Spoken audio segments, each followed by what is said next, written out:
Hi viewers, ఒక tower channel ప్రస్తుతం మనతో పాటు దామ బాలాజీ గారు సీనియర్ జర్నలిస్ట్ ఉన్నారు. వారితో ఒకసారి మాట్లాడదాం. సార్ నమస్కారం సార్. నమస్తే. తిరుమలలో వరుసగా ప్రమాదాలు జరుగుతున్నాయని వార్తలు వస్తున్నాయి సార్. ఇది భక్తుల్ని కూడా కలవరపెడుతుంది సార్. అంటే మొన్నే చూసాం తిరుమల తొక్కిసలాట ఘటన జరిగింది. ఆ తర్వాత ఒక బాబు చనిపోయాడని వార్తలు వచ్చాయి. అండ్ అగ్ని ప్రమాదం, బస్సు ప్రమాదం ఇటువంటివి కూడా సంభవించాయని చెప్తున్నారు. అసలు ఏం జరుగుతుంది తిరుమలలో? మరి ప్రమాదాలు గల కారణాలు ఏంటి? మీరేం చెప్తారు సార్ దీనిపై?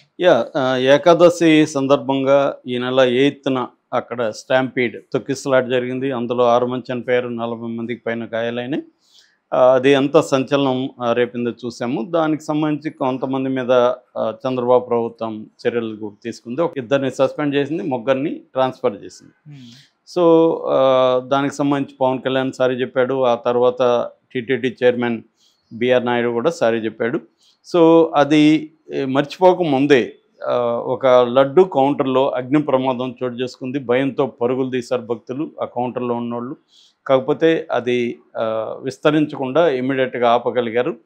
దాని తర్వాత ఒక బస్సు ప్రమాదం జరిగింది. అది కూడా బస్సు కొంతమంది గాయాలైన తప్ప కొద్దిగా ఏంటే ఆ వాల్ స్ట్రాంగ్గా ఉంది కాబట్టి కింద లోయలో పడలేదు, లేకపోతే లోయలో పడే పరిస్థితి ఉంది. దాని తర్వాత 2 స్కాములు బయటకు వచ్చాయి. ఒకటి 300 దర్శనం టికెట్ స్కాము. దాదాపు 11 మందికి బెంగళూరులో 19,000 వర్త్ ఉన్న టికెట్స్ అమ్మారని చెప్పి 5 మంది మీద కేసులు పెట్టారు. స్పెషల్ కౌంటర్ ఉద్యోగిగా ఉన్న లక్ష్మీపతి, ఫైర్ సిబ్బంది ఉన్న మణికంఠ, భానుప్రకాష్, ట్యాక్సీ డ్రైవర్లు శశి, జగదీష్, వీళ్ళ 5 మంది మీద కేసులు పెట్టారు. అంటే కొంతమంది తిరుమలలో అమ్మారు, కొంతమంది చెన్నైలో, ఈ జగదీష్ అనే వ్యక్తి చెన్నైలో కూడా ఈ టికెట్లు అమ్మినట్టుగా. నిజానికి ఇది కొత్త విషయం కాదు, ఎప్పటి నుంచో జరుగుతూ ఉంది. ఇది ఇప్పుడు ఒక బయటపడినట్టుగా మనకు అర్థమవుతుంది. ఇక 3వ అంశం గోల్డ్ బిస్కెట్ల దొంగతనం. మామూలుగా మనకి హుండీలో గోల్డ్ బిస్కెట్లు, గోల్డ్ ఆభరణాలు, వెండి ఇవన్నీ కూడా వేస్తుంటారు.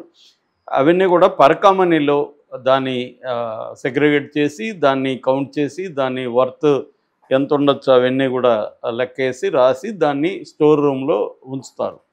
అక్కడ మొన్న ఏమైందంటే, ఈ ట్రాలీ ఉంటుంది కదా, చెత్త తీసుకెళ్ళి ట్రాలీ పైపుల్లో 100 గ్రాముల బంగారు గోల్డ్ బిస్కెట్లు దొరికాయి విజిలెన్స్ వాళ్ళకి. దాన్ని ఆరాధిస్తే గత కొంతకాలంగా ఒక వ్యక్తి వీరిశెట్టి పెంచులయ్య అని తిరుపతికి చెందిన వ్యక్తి, ఆయన్ని పట్టుకున్నారు. ఆయనే చేశాడని ఆయన విచారిస్తే 46 లక్షల వర్తున్న ఆభరణాలని అతను ఇప్పటివరకు దొంగిలించాడు, ఎప్పటి నుంచో చేస్తున్నాడు. అంటే తిరుమల పరకామణి లాంటి ప్లేస్ నుంచి 46 లక్షల వర్తున్న గోల్డ్ని ఎలా అతను స్మగ్లింగ్ చేయగలిగాడు అనేది ఇవాళ పెద్ద ఎత్తున చర్చ వస్తుంది. అది ఏంటంటే 100 గ్రాముల బంగారు బిస్కెట్లు ఒకసారి, 555 గ్రాముల బంగారు బిస్కెట్లు ఒకసారి, 100 గ్రాముల ఆభరణాలు, 157 గ్రాముల వెండి, ఇవి ఇప్పటివరకు అతను స్మగ్లింగ్ చేసినట్టుగా పోలీసుల ముందు కన్ఫెస్ అయ్యాడు. ఇది సంచలనం సృష్టిస్తుంది. ఎందుకంటే పరకామణిలోనే ఇలాంటి చోరీ సాధ్యమైందంటే, అతను యాక్చువల్గా కాంట్రాక్ట్ యూనియన్ బ్యాంకులో కాంట్రాక్ట్ ఎంప్లాయీ. అతను 2 ఏళ్ళ నుంచి పరకామణిలో పనిచేస్తున్నాడు. అతనికి డబ్బు ఆశ పుట్టి ఇలా చేసింది. ఇది కూడా ఫస్ట్ టైం అయితే కాదు. అంటే ఈ స్కాములు అనేవి ఫస్ట్ టైం కాదు, ప్రతి గవర్నమెంట్లో జరుగుతూనే ఉంటాయి. దొరికినవాడు దొంగ అన్నట్టుగా దొరికినప్పుడే ఈ వార్తలు బయటకు వస్తూ ఉంటాయి. సో ఇది మర్చిపోకముందే లేటెస్ట్గా ఒక చిన్న బాబు ప్రమాదవశాత్తు చనిపోయాడు. కడప చిన్న చౌక్ సంబంధించిన శ్రీనివాసులు, కృష్ణమేన దంపతులు తమ ఫ్యామిలీకి సంబంధించి అక్కడ వాళ్ళు టోకన్స్ తీసుకున్నారు. 13వ తేదీ టోకన్స్ తీసుకుంటే వాళ్ళకి 16వ తేదీ దర్శనానికి ఆ టోకన్స్ అనుమతి లభించింది. వాళ్ళు 15వ తేదీ అక్కడికి వెళ్ళి అక్కడ ఆర్టీసీ బస్ స్టాండ్, తిరుమల దగ్గర ఆర్టీసీ బస్ స్టాండ్ దగ్గర పద్మనాభ నిలయంలో వాళ్ళకి లాకర్ ఫెసిలిటీ అవి ఇచ్చారు.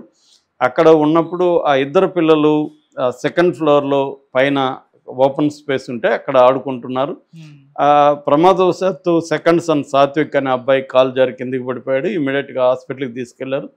హాస్పిటల్లోకి వెళ్ళినాక వాళ్ళు వైద్యం చేశారు, కానీ అబ్బాయి చనిపోయాడు. సో ఇది అంటే వాళ్ళు అంత కాలు జారే విధంగా వాళ్ళని ఎందుకు పెట్టారు, అంత లోగా ఎందుకు ఉంది, అది సెక్యూరిటీ ఎందుకు లేదు అన్న విమర్శలు అయితే ఇప్పుడు వస్తున్నాయి. అంటే ఏమవుతుందంటే, మామూలుగా అయితే ఇవన్నీ అనేక చోట్ల ప్రమాదాలు జరుగుతుంటాయి, కానీ తిరుమల అనేసరికి ఇది ఇంటర్నేషనల్ అటెన్షన్ ఉంటుంది కాబట్టి తిరుమలలో ఏం జరిగినా అది పెద్ద ఎత్తున మీడియా అటెన్షన్ కావచ్చు, ప్రజల అటెన్షన్ కావచ్చు చోటు చేసుకుంటుంది. అంటే ఇక్కడ బిఆర్ నాయుడు వచ్చినప్పటి నుంచి ఇవి ఎక్కువైనాయి అనేది ఇప్పుడు ప్రధానంగా విమర్శ. మనం ఆల్రెడీ చూసాం బిఆర్ నాయుడికి అక్కడున్న ఈవో శ్యామలరావుకి మధ్య పడట్లేదని ఆంధ్రజ్యోతి రాసింది. ఎడిటోరియల్ ఆయన కొత్త పలుకులో కూడా డీటెయిల్గా రాశాడు. సో ఒకటి ఏంటంటే బిఆర్ నాయుడికి ఎక్స్పీరియన్స్ లేదు, అడ్మినిస్ట్రేటివ్ ఎక్స్పీరియన్స్ లేవు, ఆయన తీసుకొని పెట్టారు. ఆయనేమో లోకేష్ మనిషి, అక్కడున్న ఈవో ఏమో శ్యామలరావు ఏమో చంద్రబాబు మనిషి, వీళ్ళిద్దరి మధ్య ఒక కోఆర్డినేషన్ లేదు. అది ఏమైపోయిందంటే ఇటు పాలక మండలికి అంటే టీటీడీ బోర్డు పాలక మండలి ఉంటుంది, బోర్డు మెంబర్స్కి ఇటు అధికారులకి మధ్య సమన్వయ లోపం అనేది క్లియర్గా అర్థమవుతుంది. కానీ దాన్ని మళ్ళీ వాళ్ళిద్దరు ఖండించి ప్రెస్ మీట్ పెట్టి ఇదేమీ లేదు మేము ఇద్దరం కలిసి పనిచేస్తున్నాం అని చెప్పారు. అది కూడా మనకు ఎవరు కూడా నమ్మే పరిస్థితి లేదు అలా చెప్పినప్పటికి కూడా.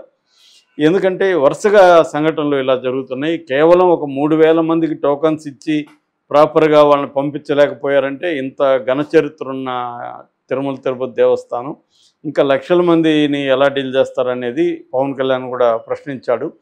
సో దీనికి ప్రధాన కారణం ఎందుకంటే 15 సార్లు వీళ్ళు ఈ ఏకాదశికి సంబంధించిన దర్శనాలకు టోకన్లకు సంబంధించి 15 సార్లు మీటింగ్లు పెడితే ఒక్కసారి మాత్రమే వీళ్ళిద్దరు కలిసి పాల్గొన్నారు.